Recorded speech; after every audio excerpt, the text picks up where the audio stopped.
I probably saw my dad probably a total 6 to 8 times before I was 18 years old because my dad was in the military and my mom was his second wife. I just found out within the last 10 years they was only married about long enough to give me a last name, and that was about it. You know what I mean?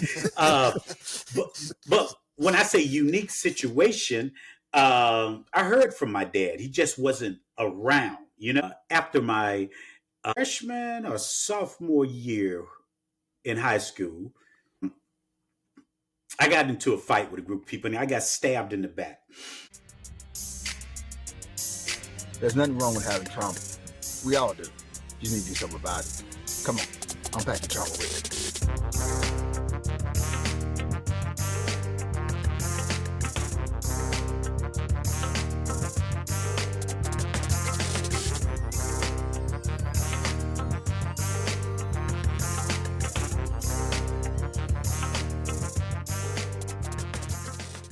I had my father. We got blessed enough.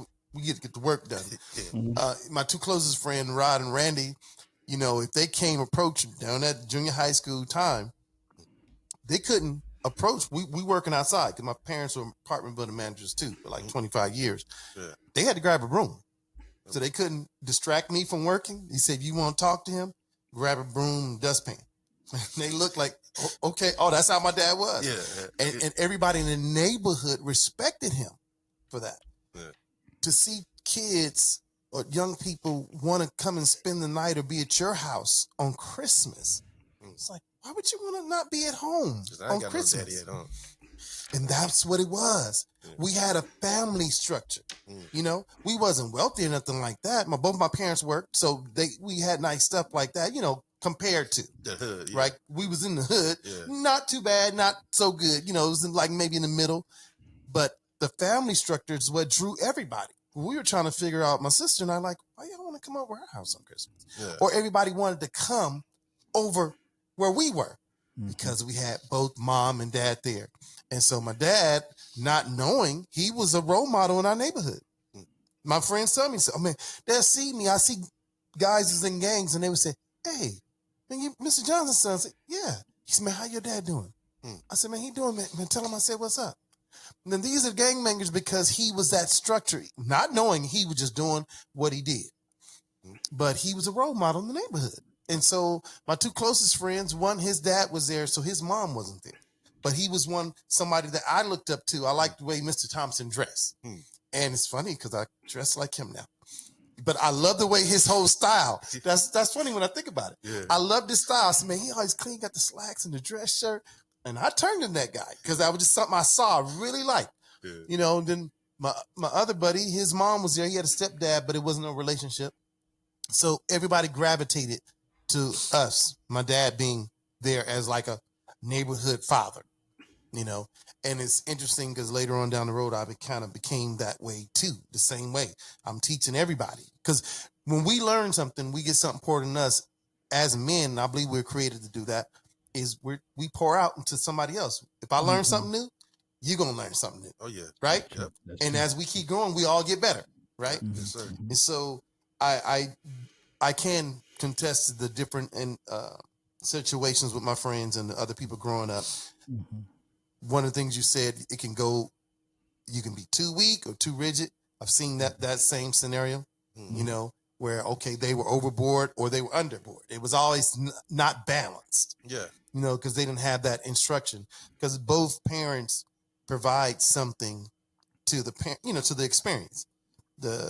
Our genders are different, mindset different, emotional states are different. Just how we handle things. So I know all the young children who had fathers, and the father was actually present and parenting. Mm-hmm. Discipline wasn't a big issue. Mm-hmm. Like you had said earlier, Dr. Marsh, like going to the military, because that's funny to me. So y'all went into the military doing stuff? That's funny. I was like, what? But yeah, for me, to some of the kids, and they would make these kind of comments on me, y'all parents strict. I said strict? Well, because we had to go clean up and wash clothes and we couldn't stay out all night. That's what they was calling strict. I know. Because they just, I wasn't free to just to do whatever I want to. But but then you want to come to my house for Christmas. Yeah, I want some love too. Right? They did want some kind of structure, right? Yeah, so it does matter. Yeah, it does. So one of the questions I want to ask and see, how do I honor my dad or father who left me when I was young? If you able to reconnect. So Interesting. Tony, I don't know your background. Were you able to reconnect with your dad? Oh, yes. I was just getting ready to chime in on that. That's very, very Okay. interesting because I have a very, very unique situation. With that being said, I probably saw my dad probably a total 6 to 8 times before I was 18 years old because my dad was in the military and my mom was his second wife. I just found out within the last 10 years they was only married about long enough to give me a last name, and that was about it. You know what I mean? uh, but when I say unique situation, I heard from my dad. He just wasn't around, you know? Okay. And oddly enough, when I was after my uh, freshman or sophomore year in high school, uh, that's when I got into a fight with a group of people and I got stabbed in the back. And Literally. yeah, literally, a couple inches know from that. from my heart and stuff like that. And from there, they I got healed. They were sending me to California that summer to visit my dad. Uh, I had no idea they were sending me to California actually to live with him, but nobody told me. So what happened with that was is that was the first time I'd ever been to California. My dad had retired from the military at that time, and summer of '82, and I grew up around my mother's side of the family. All I knew was that side of the family. That was my safety net, so to say. So I wind up stealing coins from his coin collection at 15 years old and getting me a one-way ticket back to Houston. You Oh know, wow.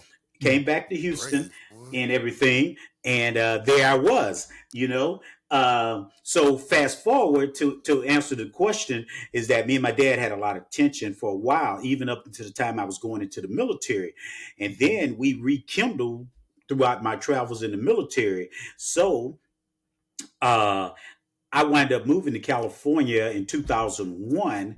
Um, and by that time, I think I was 33, 34. So me and my dad have an amazing relationship today. He's 85 and I'm 56.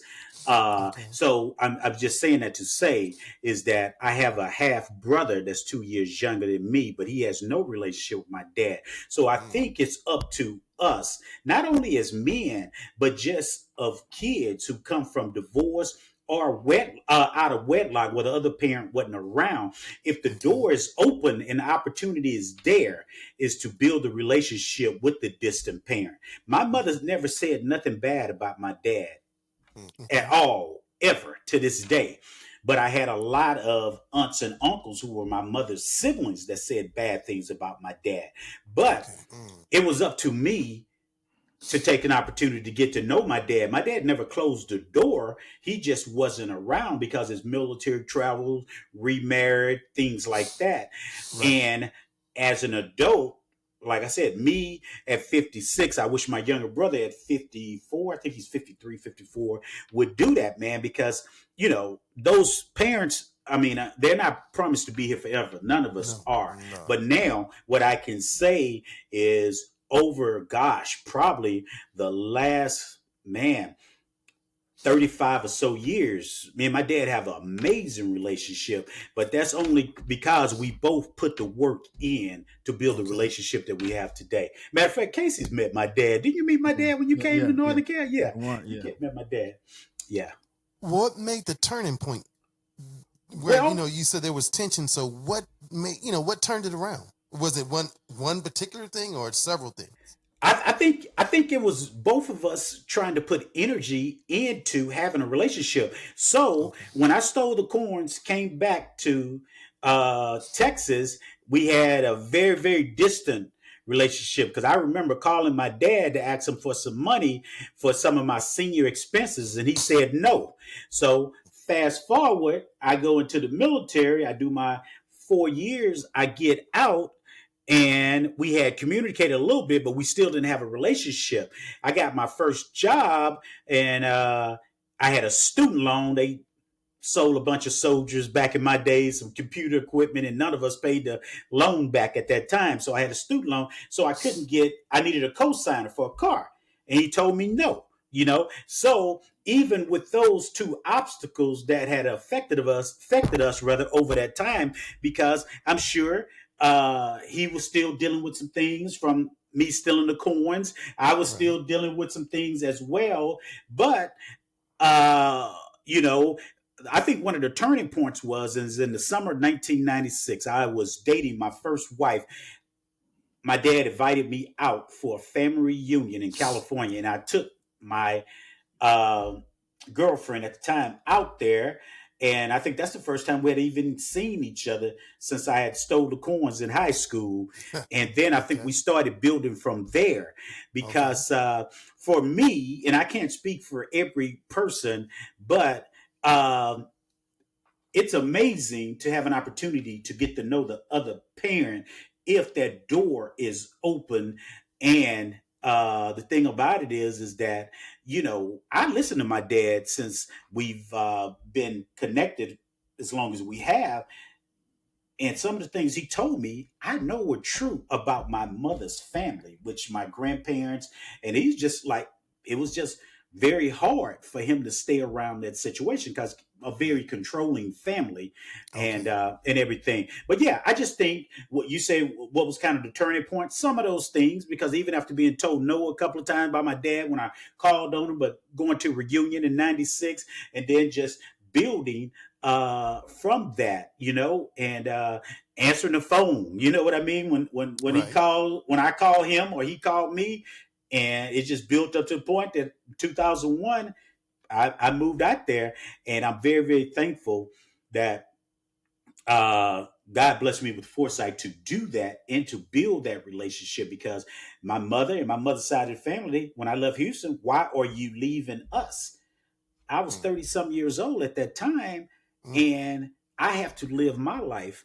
So California turned out to be great because I had an opportunity to build a relationship with my father that is very strong today, and I had an opportunity to advance in my professional career at that time. Okay. Wow, that's awesome. And I love the fact that you stated that it takes both of you. Yes. The door has to be open for both sides to communicate.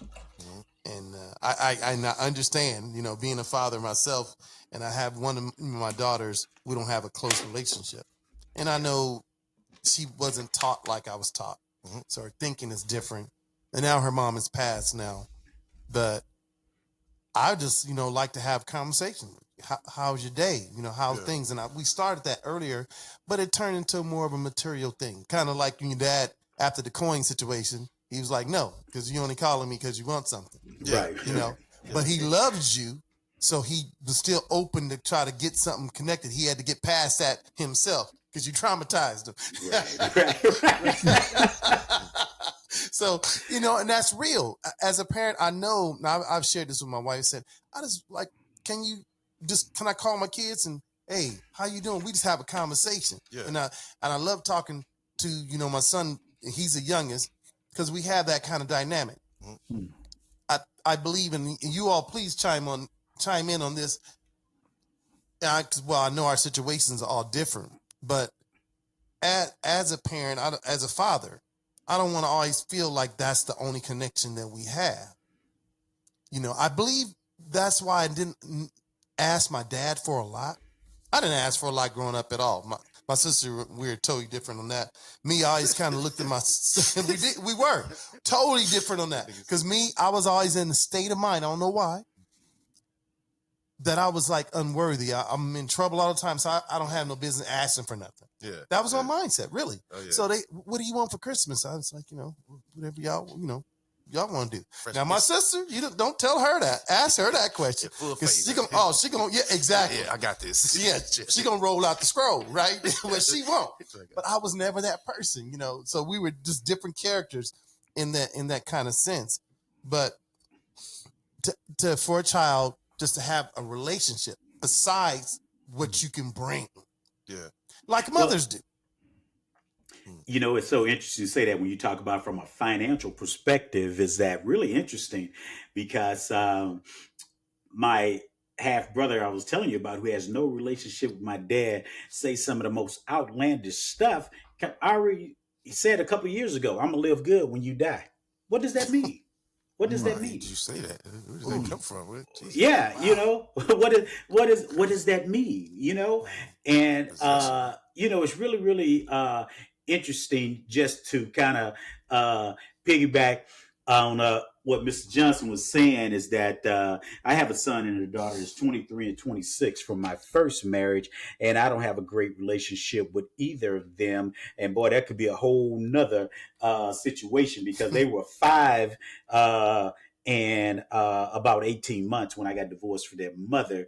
And with that being said, when there's a financial need, the phone is ringing.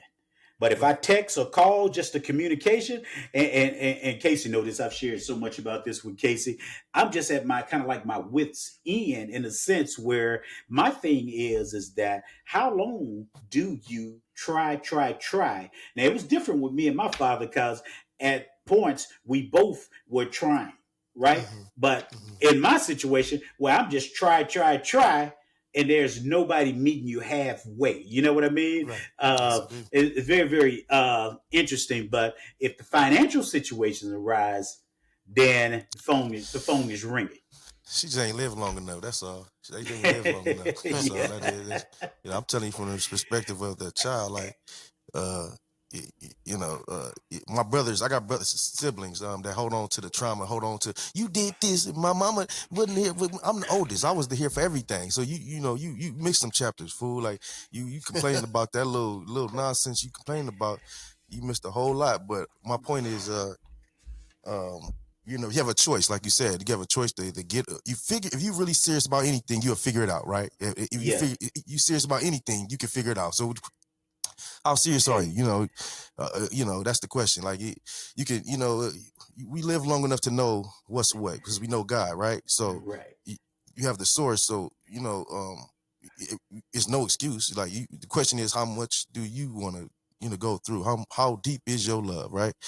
Uh, Right. Right. and You know, it's interesting. I want to say one more thing, and I'll give it up, and we can move on.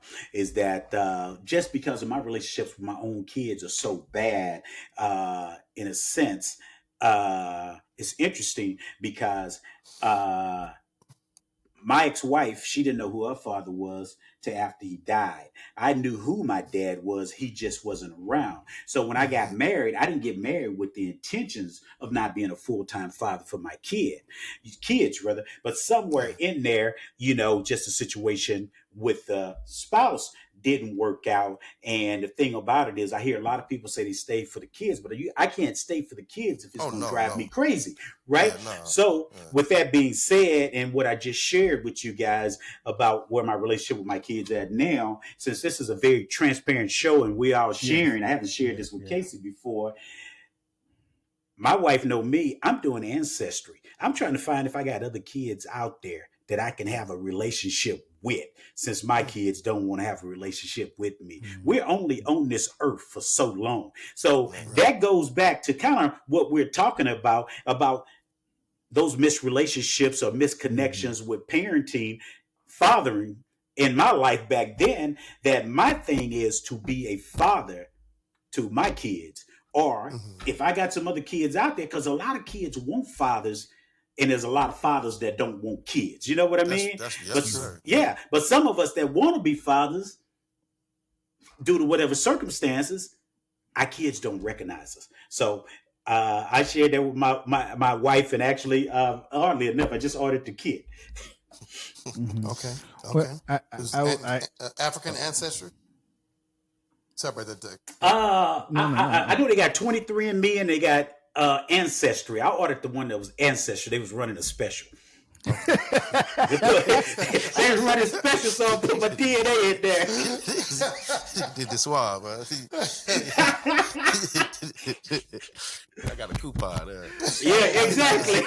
Oh my We'll try it. God. I'm favoring y'all my today. God. Because hey,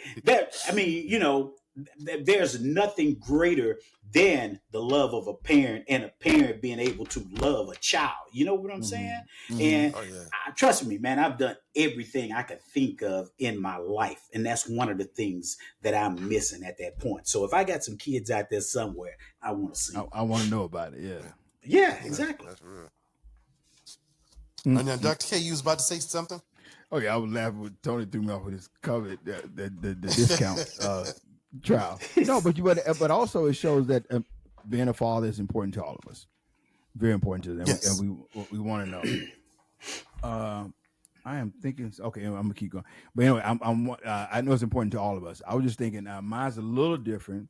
I say, how do I honor my dad? Or father left me when I was young. Mine did leave when I was young, but he left through drugs, substance abuse, and how I honor him today is like saying, baby, shared a story that it wasn't, he loved us, but he got sick with a disease. And so I had to learn how to deal with that. And by sharing it and by how I honor him, really showing up for my son now. Cause we have, we have a good relationship. So I show up for him, Nice. and also be transparent about his addictions, things he didn't do, how important is how. Matter of fact, he just had a son. My son just had a son. I was telling him, all right, so you gotta take care of yourself. Yeah, I think you gotta take care of yourself because you don't be like my dad who left me. He was selfish because he couldn't stop doing them drugs. And however, then also I know he. He had a problem. He just couldn't stop. I always still think about him. I miss him. My mom said yesterday, boy, he would have been so proud you named him with that name because I have his middle name. And his head had been lifted up. I said, I know. I wish he was around. But it's important to I honor them. I don't like to honor my dad is by being a good dad for my son. Because I know he loves us. We got the pictures. They talked about your dad love. He was so proud that he had twins, and he would tell everybody. And so that's why I honor him by just showing up for my son now. So man, great story. I hope Tony come back with a match. That'd be cool. That's still hey, but also I told Tony the other day, who's been transparent, I believe his kid's gonna come around. Just hang in there. Oh yeah. I really believe that because he's a good man. Tony's a good man. He loves them. He tries to take care of them. And sometimes it may just have, just praying the Lord put the right person around them and they'll wake up and come and come have that, because sometimes people want to develop a relationship with their dad and then they're gone. Yeah, true. And so, so true. You want to give people their flowers after they passed away. But anyway, go ahead, right, and go keep. These are great questions. All right, no, that's good. So, why do children need good dads? Anybody? I mean, why do you feel now like, well, all of us are fathers? So, looking at our situations, why do you feel like we need the dad in the home? For me, as when I was growing up, I knew I was supposed to be doing something. Like I always had a feeling I'm supposed to be doing something. Like I didn't know what it was. I always knew as a kid, growing up, I'm supposed to be doing something. So when I looked to the people, any males I knew, what they do, I thought I was supposed to do. Like, if I didn't know nothing. Like I said, I asked questions and these people wouldn't answer me. So now I have to imitate what you do. Like I see what you do. I got to watch you without you knowing, and go about things that way. What I figured out was, first of all, I had to figure out how I was suffering from pain overall.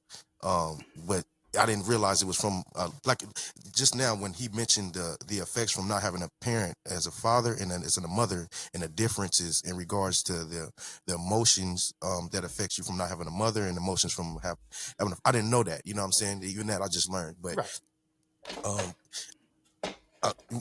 through all my pain, I thought I was missing my parents. Because I didn't have no parents, I thought all the pain and stuff was coming from that, and stemming from. And to a degree, it was right. What I discovered in all my understandings is that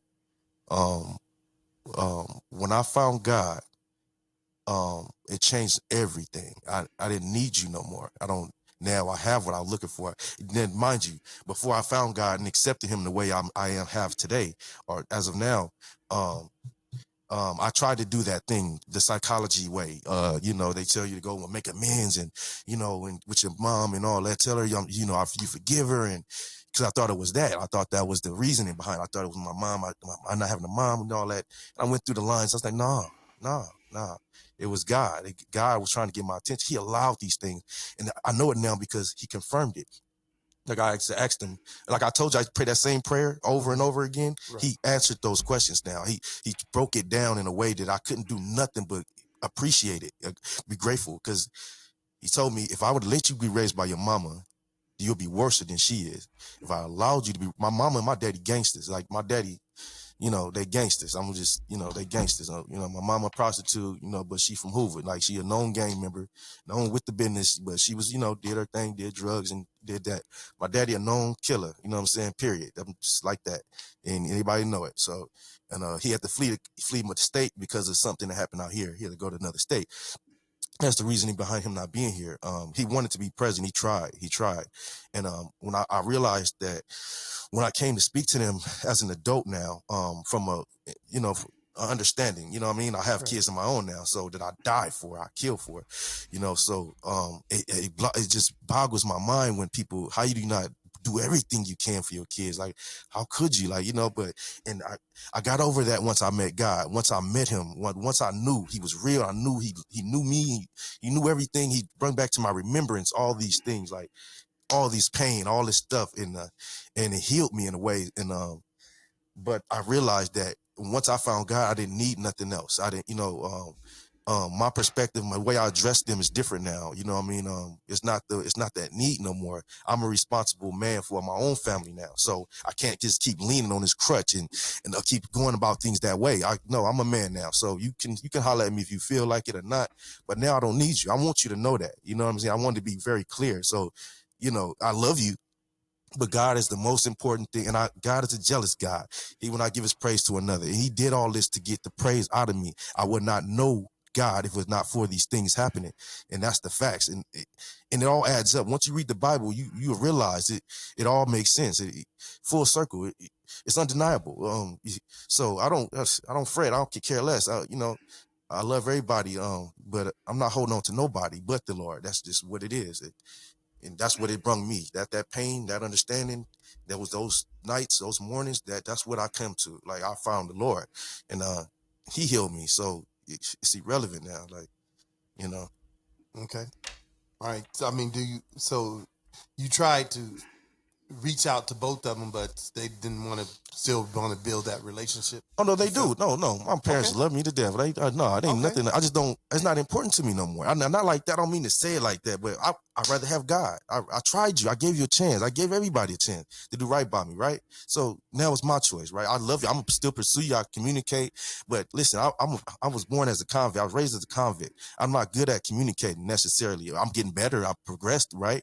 But I'm not a call person. I'm not going to call you. I don't have that ritual. I don't have that practice. I'm not, that's not one of my things. I grew up behind, I write letters. You know what I'm saying? I write you a letter. If any, you know what I'm saying? What I'm saying? That's my ritual. Those are my, it's not my thing. But God created me this way for a reason. I'm learning this way for a reason. The way I have to be used is different. So, it's okay. I don't, but you're right. If fathers are mandatory, you need the father. They're very influential, and at the very least, to get you to God. It don't matter what you live for or what you understand at this point in your life. It's all about God. That's what I know to be true. Okay. And I hate to be turn this into that, but that's what it is. Apparently somebody need to hear this. Like, you know what I'm saying? I don't care. I don't mean I didn't plan this to come out like this. Just, right. No, you giving your experience. Ain't nothing to be, you don't have to apologize for none of that. Yeah. Well, you feel, I'm sorry, go ahead. What I was going to say is just thinking and listening to him talk about his resiliency. That's what I want to say, because a lot of people can't do that, and then I'll also too, a similar situation that I've been associated with is that just listen to his story, his parents, some parents can't give you no more than that what they have. You know what I mean? Oh, and yes. in certain situations, they, gave you all they got. I'm just thinking, and I'm not talking about uh, your particular situation, but this is bringing to heart another situation that I'm dealing with right now, and I'm trying to help a person work through something, and just saying, hey, your mother's been the best person she can be, but at 31 years old, this individual, because I do a little mentoring and coaching and stuff. This mentor, this young person I'm working with, I'm just trying to say, but you got to dig deep, definitely with the help of the Lord to be able to find your path, because sometimes we got to look in that other direction because we're at the end of the road over here with what they can give us. Right. Yeah. That's true. Yeah. Yeah. Yeah. I think that's true, holds true for all of us at our age now. We can only give what we have to give. Yeah. We Yeah. can't give something we don't. So the more we learn, then we have more to pour out, to somebody else. So you're elevated now. Yes, sir. And so, I mean, just from, the description, your understanding and level is higher than what your parents was. Yes. Time with you. Yeah. Yeah. Another thing, not to cut you off, my mother, to add on to, and I appreciate the comments, brother. For real. To add on what you said, like you said, my mother had a story. Like, it's a book I'm reading. It didn't begin with you. It's a psychology book. Okay. It I like that. it speaks to trauma. Mhm. Trauma and the generational trauma and how it affects the generations after and how you can relive something you never experienced. It's a good book, but I say that to say that my mother was, my mother didn't have a mother. My mother was molested at a young age. My mother's mother didn't meet her mother until she was a grown woman working in the hospital with her mother unknowingly, like meaning they were working in the hospital as a nurses and didn't know her mother knew she was there, but she didn't know her mother was there. Oh, wow. And it was It was just another coworker to her. exactly Wow. not knowing this is your mother. Wow. She rejected you. It's a generation after generation after. My father has a problem with his father. He grew up no father. He has a problem with his mother. He has a thing like she always think his mother hated him growing up. And I found all this out, but like I said, as an adult, pursuing just being obedient. Obedience is better than sacrifice. Just being obedient. I had to. I had to do it. What's interesting, Travis, what you say is, why do we have, and I'm saying this as Black people, so many secrets? Because these type of secrets, these are things that need to come to the forefront, that need to be talked about, that will help alleviate some of this trauma as we grow and as we mature. But we have this built in, and people be right next to you and they know and won't say nothing. You know what I mean? And they'll let you go through this hell for most of your life. Right.